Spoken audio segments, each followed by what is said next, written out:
morning, everyone. Thank you, WIROC Global. Thank you, Mohanty sir, for this great opportunity. And I'm going to defend today ceramic on ceramic implant.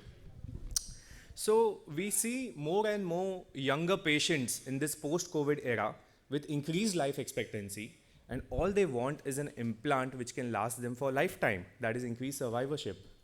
Please don't get me wrong. I have nothing against the plastic. I got trained at an institute which used this plastic for the very first time at Wrightington Hospital. Sir John Chanley wanted to use ceramic.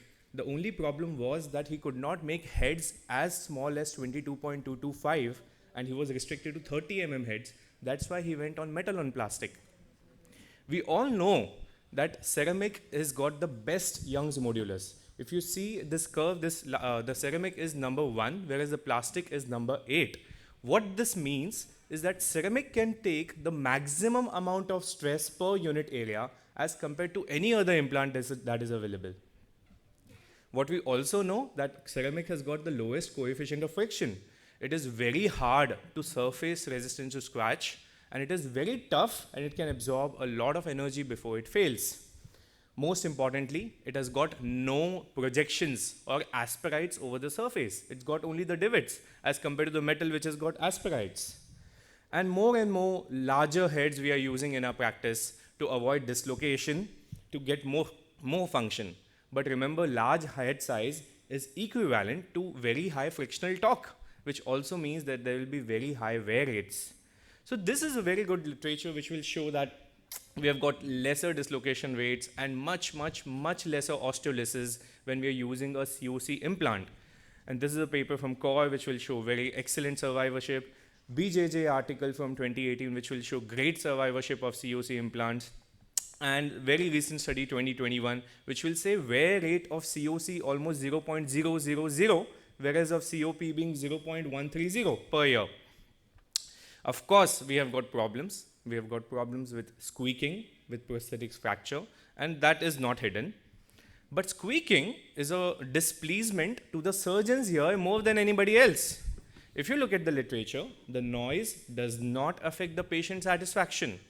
It does not increase the revision rates. Of course, there are articles which will say don't use COC. It is less forgiving. You cannot have a suboptimal positioning. You may have a ceramic fracture. But tell me one thing, is suboptimal positioning a material problem or a skill problem? Ceramic head fracture has been typically observed in females who have 28 head, short neck, and where the position has been malpositioned. The revision rate of a COC implant is significantly lower in the literature, and it has been proved in multiple meta-analysis till the date. So we are going to have a good tug of war, where we have a younger patient, where we want to give more function, larger head, we don't want any wear, and we want a surviving implant. Versus, we are scared, oh, what if I malposition my implant? Is it going to be forgiving? What if it squeaks? What if the ceramic fractures?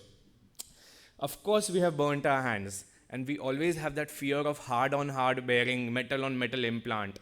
But remember, in the MOM, we were deceived by the material. We were deceived by the material, not by implant malpositioning and all those things. Even if the metal on metal was positioned well, the material failed, and that's why we have burnt our fingers.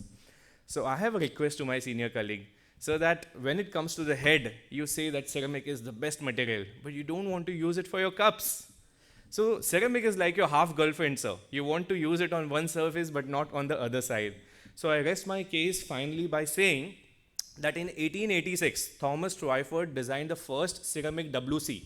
And since then till today, we know that it is the best, it works, it does not stick. Then why change today? Thank you so much.